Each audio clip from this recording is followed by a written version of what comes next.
Camilla Belich.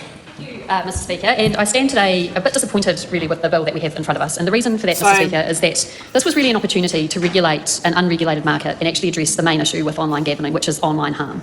Unfortunately, the good work started under the previous government in order to regulate and make a reasonable environment where there are few operators able to be regulated and also provide a significant amount of time and resources to address gambling harm.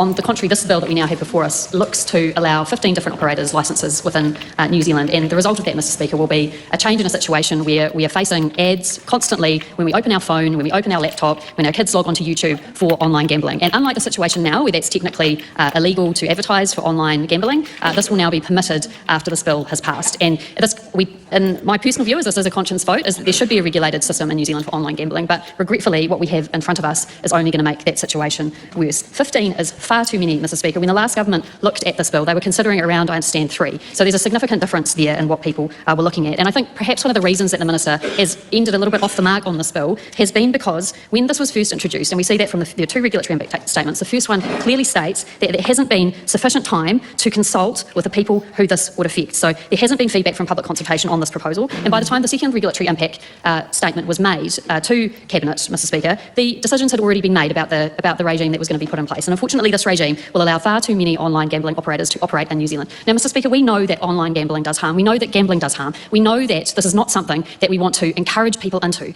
And so I think a reasonable stand to take would be to have a regulated market that really looks at the harm it causes. But, Mr. Speaker, the environment that this bill will create, as I've said, is one where we are constantly faced with advertising for online gambling. And there is a bit of irony when I look at what this bill will do and the recent statements that the government has made in relation to preventing online harm for children and young people.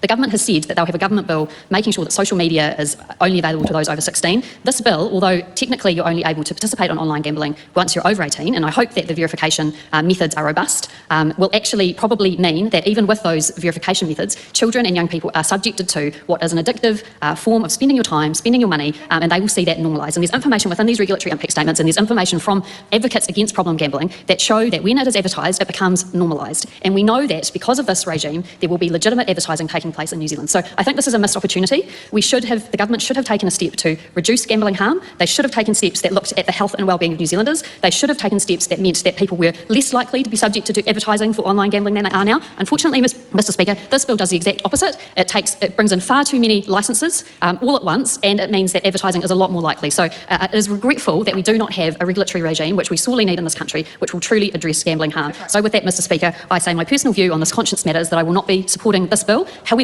I am on the Governance and Administration Committee, and I look forward to hearing submissions if this bill does pass through the House, and looking to see if there are improvements that can be made to this bill to better reflect the harm that online gambling does to our communities. So with that, Mr. Speaker, I cannot commend this bill to the House, but I ask those on the other side to treat this seriously, look to their conscience, and if this bill does indeed go through, try and make significant changes to this bill, which would actually look to reduce the harm of gambling that we know is so great within New Zealand's community. That was a good speech. That's the speech that won for me. Especially as the chair of the Governance and Administration Select Committee.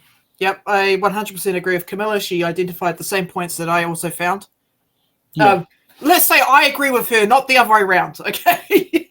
So she gets credit, because she's the lawyer. She's the smart one. I'm the dumb one. But either way, but yeah, she's correct. I'm glad that she identified the problems around advertising and around video games.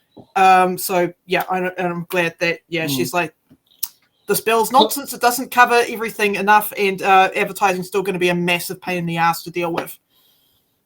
So is it one of those things that we are probably going to have to sit down there, like, should It's in the Ballot do a submission to get 10 minutes at the Select Committee? I mean, if you want to. I don't tend to do public submissions or public speaking on submissions, but yeah. Yeah, I don't know. That could be one that could be quite useful to sit there and do if there was a 10-minute Select Committee hearing, and then we can sit down there and have Camilla's questions on Camilla and Celia.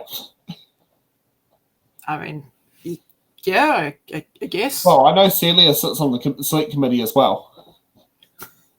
Yeah. Okay, so we're not going to bomb with any more speeches there, but...